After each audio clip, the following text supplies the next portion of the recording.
After about a minute, the BFG stopped whisking.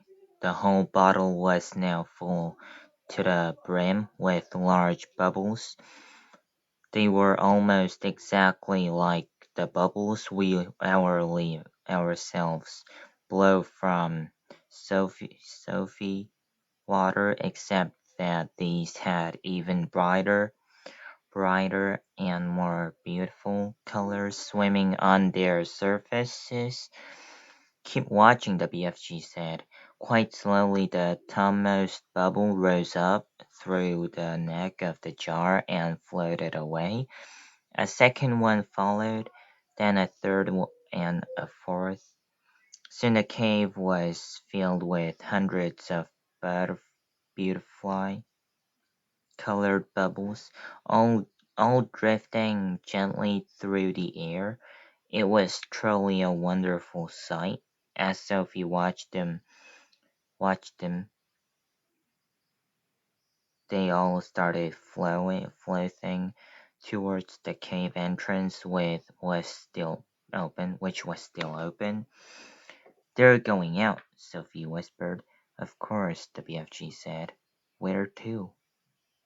"Those is all little tiny dream bits that I isn't using," the BFG said. "They's going back to the misty country to join up with proper dreams. It's all a bit beyond me," Sophie said. "Dreams is full of mystery and magic," the BFG said. "Do not try to understand them. Look in a big bottle, and you will now see the dream you is wanting for the Queen." Sophie turned and stared into the great jar on the bottom of it. Something was thrashing around wildly, bouncing up and down and flying flying itself against the walls of the jar. "Good heavens!" she cried. Is that it?" "That's it," the BFG said proudly. "But it's horrible," Sophie cried. "It's jumping about. It wants to get out." "That's because it's a trogglehumper," the BFG said. "It's a nightmare." "Oh, but I don't want you to give the Queen a nightmare," Sophie cried.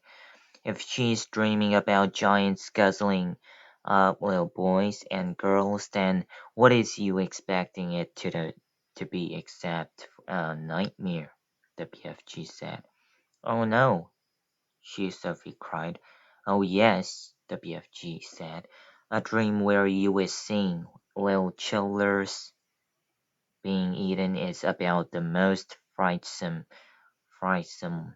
troggle-humping dream you can get.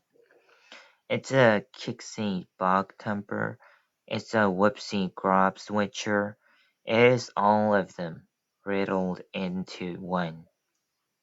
It is as bad as that dream I below into the fleshland beater this afternoon. It is worse." Sophie stared down at the fearful nightmare dream that was still thrashing away in a huge glass jar.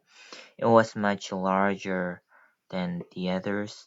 It was about the size and shape of, shall we say, a turkey's egg. It was jellish. It had tiny tinges of bright scarlet deep inside it. There was something terrible about the way it was throwing itself against the sides of the jar. "I don't want to give the Queen a nightmare," Sophie said.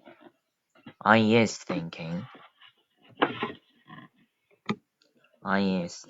the BFG said.